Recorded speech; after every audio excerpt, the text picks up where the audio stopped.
Queen Camilla has always been a figure surrounded by intrigue, whispers, and royal tension, but her latest confession has left the monarchy and the public in absolute shock. For years, secrets have circled within palace walls, but this time, Camilla herself has revealed something about Duchess Catherine that no one ever expected to hear.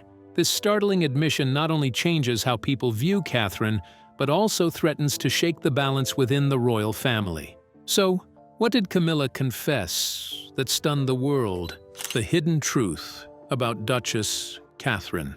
When Queen Camilla finally stepped forward with her stunning confession about Duchess Catherine of Kent, the silence that followed was heavier than any words. For years, Catherine had been seen as one of the quiet pillars of the monarchy, a figure of dignity, compassion, and strength. She was admired across Britain, not simply for her title, but for the way she carried herself with warmth and humility. At Wimbledon, she became almost legendary, remembered not for the pomp of her presence, but for the way she comforted the players who had just lost. While others might have turned their attention to the winners, Catherine leaned into the shadows of defeat and offered gentle words, kind smiles, and steady encouragement. That simple act of humanity made her a beloved figure, cherished by millions who saw her not as a distant royal, but as a woman who cared. Her journey into royal life, however, was far from the fairy tale it appeared to be.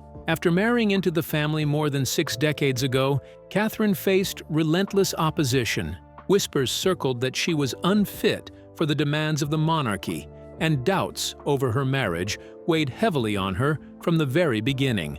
The truth was harsher still. Her husband's military career pulled him away for long stretches of time, leaving her to balance public expectations with the loneliness of an absent partner. She lived for years as though she were simply another army wife, isolated and burdened by the pressures of her new world.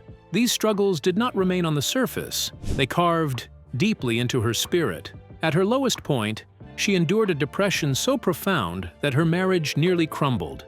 Divorce, a word that carried immense scandal in those years, was considered, yet she bore her pain silently, projecting grace in public while inside she carried the weight of despair. Over time, Catherine chose a quieter existence. She slowly withdrew from the endless schedule of royal duties, not with fanfare or rebellion, but with a quiet dignity that seemed to say she had given enough. Yet even in stepping back, she defied expectation.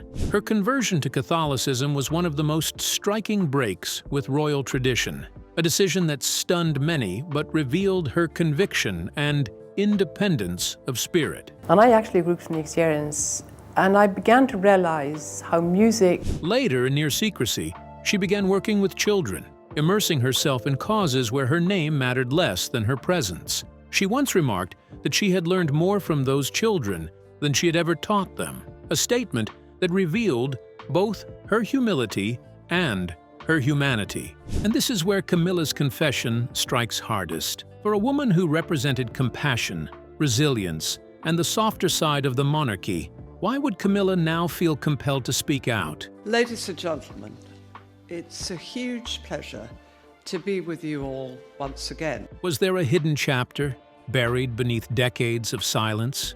Did jealousy, rivalry, or some long-forgotten grievance lie beneath this sudden revelation?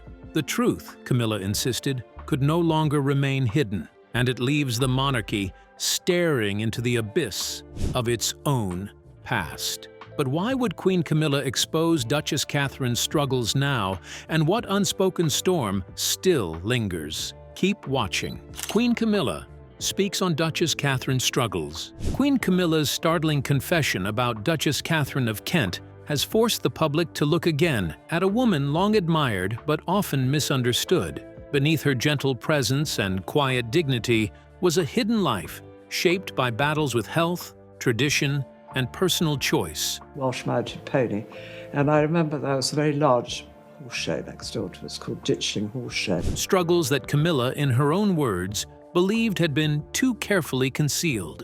In 1978, Catherine's seemingly unshakable composure faltered. She was admitted to the hospital for several weeks, with doctors describing her condition as nervous strain. Not long after, the BBC reported that she had been diagnosed with both celiac disease and the Epstein-Barr virus. The combination of these illnesses often mirrored the exhausting symptoms of chronic fatigue syndrome, leaving her weak, drained, and unable to keep pace with the relentless expectations of royal duty. For a woman expected to symbolize strength and stability, these invisible battles were almost impossible to explain to the public, and so they were hidden. Camilla, recalling these years, described them as a time when Catherine's silence spoke louder than words. Her resilience, however, did not prevent controversy. In 1999, Catherine's compassion placed her at the heart of an unusual royal dispute. After a close friend died, leaving behind a 12-year-old boy, Catherine sought to comfort the grieving child by asking that he sit with her in the royal box at Wimbledon, but her request was denied. In a letter many described as cold, John Curry, chairman of the All England Club, reminded her that only royal family children could occupy those seats. Though other options were offered, Catherine was so deeply offended by the rigidity of protocol that she threatened to boycott the box altogether. For Camilla, this episode revealed the tension between the monarchy's formality and Catherine's instinct for humanity, an instinct that often clashed with the very institution she represented. By 2002, Catherine made a quiet but bold decision. She chose to step away from the rigid formality of royal life, giving up the use of Her Royal Highness and reducing her public duties. From that point, she was most often referred to simply as Catherine, Duchess of Kent. Yet even in retreat, she remained loyal to her family. She appeared at defining moments of the new generation: the wedding of Prince William and Catherine Middleton in 2011, the Queen's Diamond Jubilee in 2012, and Prince Harry's wedding to Meghan Markle in 2018. But her absence was equally telling. She chose not to attend Queen Elizabeth II's funeral in 2022, nor King Charles III's coronation in 2023. Camilla, reflecting on this, suggested that Catherine's withdrawal was less abandonment than quiet resistance, a way of carving out a space for herself beyond royal expectation. Her passions revealed the truth of who she was more than any title could. In 1989, she appeared on BBC Radio 4's Desert Island Discs, choosing Mozart's Ave Verum Corpus, a do-it-yourself manual, and a solar-powered lamp, an eccentric mix that showed her practicality and soul. In 1996, she returned to her first love, teaching. At Wansbeck Primary School in Hull, she gave piano lessons, both in the classroom and in a modest rented flat near Kensington Palace. She championed young musicians tirelessly, serving as president of the Royal Northern College of Music, directing the National Foundation for Youth Music from 1999 to 2007, and co-founding Future Talent to help children from disadvantaged backgrounds pursue music. Being one of the arts being compulsory at GCSE level, I think that would be wonderful. But somebody asked me the other day... This was the Catherine Camilla wanted the world to see, a woman who, despite illness, protocol, and personal battles, chose compassion and authenticity. So how did a woman burdened by frailty, yet driven by passion defy silence, reshaping music's legacy forever? Was this Catherine's truest triumph? Stay glued. Queen Camilla's unveiling of Duchess Catherine.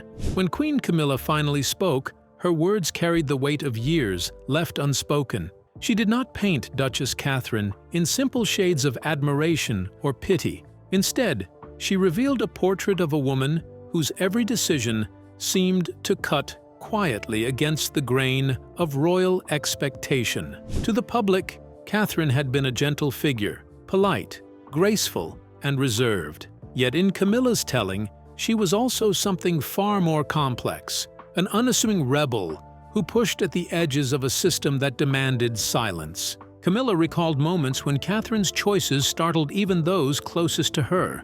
She stepped back from grandeur without making declarations, surrendering a style that had defined her place in the royal order. By choosing to shed that formality, she unsettled those who clung to hierarchy. Yet she did so without spectacle, without the need to be noticed. Camilla described this as a withdrawal that was louder than any protest, a gesture that told the monarchy she would no longer be bound by a title alone. She remembered Catherine's unusual ability to slip between two worlds.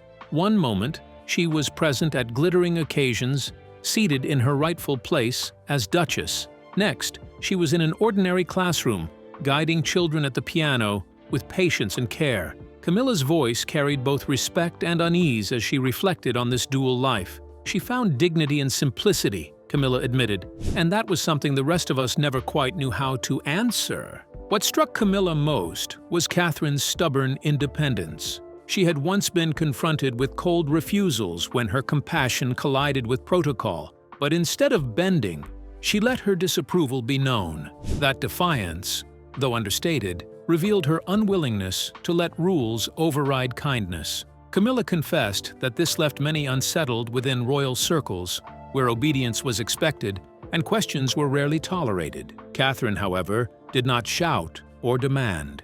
Her resistance came in the form of stillness, silence, and quiet absence. Her passions betrayed the same refusal to conform. Camilla lingered on the memory of Catherine's love of music, not as performance for prestige, but as a way of touching lives beyond the palace gates. The decision to dedicate herself to nurturing children's creativity, far from the royal spotlight, spoke volumes. She found freedom where the rest of us found duty, Camilla said, her tone carrying both admiration and unease. To Camilla, Catherine was never the simple figure the public adored. She was layered, unpredictable, and quietly fearless. What unsettled Camilla most was not the compassion that defined her, but the courage hidden behind that compassion. It was a courage that allowed her to step away from tradition without apology, to choose a path that belonged entirely to herself. And so Camilla's confession lands with unease. The Duchess everyone thought they knew was, in truth, someone entirely different, someone whose silence may have concealed more than anyone dared imagine. So how could a Duchess cloaked in silence carry truths so heavy and yet remain unseen? Stay tuned to find out. A confession wrapped in shadows. Queen Camilla's revelation about Duchess Catherine was not delivered with rage or spectacle. It was spoken with a chilling calm that made every word cut deeper than fury ever could. The room grew still as her voice carried, deliberate and unwavering, laced with a gravity that demanded attention. Did what comes naturally. Cried. Nothing wrong in that. To those listening, it felt less like gossip and more like history being rewritten before their eyes. She did not shout, nor did she stumble over her thoughts. Instead, she unfolded the account with precision, her manner composed yet laden with an intensity that revealed just how long this truth had weighed upon her. Every sentence held layers, as though behind her restraint lay years of suppressed strain, years in which appearances were carefully guarded, and silence was maintained for the sake of the crown. Duchess Catherine, once regarded as a figure of quiet dignity, now stood at the heart of a disclosure that none had anticipated. What startled many was not only the substance of the confession, but also the way Camilla framed it. She spoke of choices unspoken, of loyalties tested, and of shadows that had clung to the royal halls long before the public had ever noticed. Each pause she allowed hung like a stone in the air, giving weight to the suspicion that this was not a passing remark, but the unveiling of something deliberately concealed. Listeners described the moment as one of profound unease. Faces stiffened, whispers faltered, and a sense of betrayal rippled quietly among those present. They had always known Camilla to guard her words carefully, to deflect when pressed, to hold a composed front even when the tide of public scrutiny threatened to engulf her. Yet here she was, bearing not just a claim, but a wound that had clearly festered beneath the surface for too long. The emotional charge was unmistakable. Behind her poise lay an ache that betrayed both grievance and release. It was not the anger of rivalry that spoke through her, but something more unsettling, an admission that secrets had been tolerated until they could no longer be borne in silence. With each phrase, she seemed to strip away the facade that had long been projected onto Catherine, exposing layers of tension that had quietly defined their relationship in ways the public could never have imagined. What lingered most was the contrast between the two women. Camilla, long measured in her words, had chosen this moment to voice what had remained unsaid. Catherine, once portrayed as composed, was now cast in an entirely different light, her image shifting in the minds of those who thought they knew her. And as the final words left Camilla's lips, the silence that followed was more piercing than any outcry could have been. It was not only what she had confessed, but the certainty with which she had spoken it that left the court shaken. No denial, no hesitation, only the stark certainty of a truth that demanded to be faced. Now, what hidden storm does Queen Camilla truly unleash within the crown's fragile walls, demanding relentless answers? The weight of revelation. When Queen Camilla spoke of Duchess Catherine, her words were not scattered or uncertain. They carried the force of a decision long delayed. She had held this truth for years, hidden beneath layers of restraint, but the moment it was released, it struck with an impact no one could ignore. I've been actually trying to keep quiet about reaching 3/4 of a century. The tone in her voice was steady, almost regal, but each phrase landed like a stone dropping into deep water, creating ripples that unsettled even the most composed listeners. She described Catherine not as the world had grown used to seeing her, reserved, dutiful, softly dignified, but as someone whose presence had left fractures carefully disguised behind ceremony. Camilla's account was not explosive in volume, but devastating in clarity. She recounted the choices made in silence, the gestures misinterpreted, and the tensions that had simmered unacknowledged within the royal walls. Every detail was placed deliberately, each pause a reminder that the weight of this account was not in exaggeration, but in precision. Observers could not escape the unease of what was unfolding. There was no denial in her manner, no attempt to shield Catherine with polished courtesy. Instead, Camilla revealed how trust had eroded, how the unspoken strain between them had grown too sharp to ignore. She did not raise her voice or dwell in anger, but her calmness carried a sharper edge, as though the composure itself confessed more cutting. Those who heard it felt something shift in the atmosphere around them. What had always been presented as unity now seemed far more fragile. The long-standing silence had been broken, and in its place came an account that pierced the image carefully projected to the outside world. The sense of betrayal was palpable. For some, it was disbelief that such words had been spoken aloud. For others, it was recognition that a truth hidden too long will always demand its release, no matter the cost.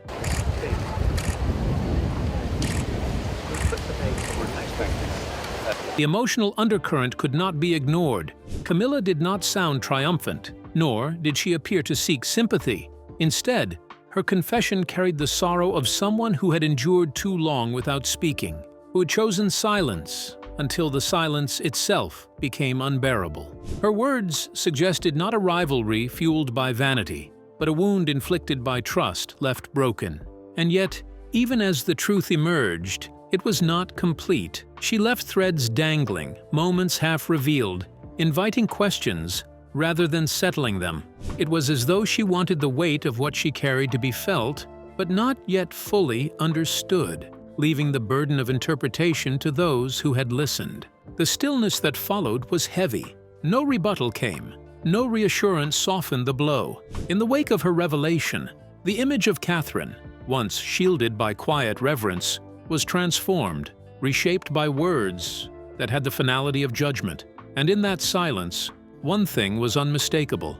Camilla had spoken not to provoke, but to ensure that the truth, at last, could no longer remain hidden. So what hidden weight had Catherine carried, and why did Camilla finally unseal it? Stay with us. The confession that could not be contained. When Queen Camilla chose to speak of Duchess Catherine, her words carried the weight of a storm, long held back. This was no passing remark, no idle comment. It was the deliberate unsealing of memories that had been forced into silence for far too long. She spoke with the clarity of someone who had lived in the shadows of restraint, and now, finally, stepped into the light. Her account was not built upon exaggeration.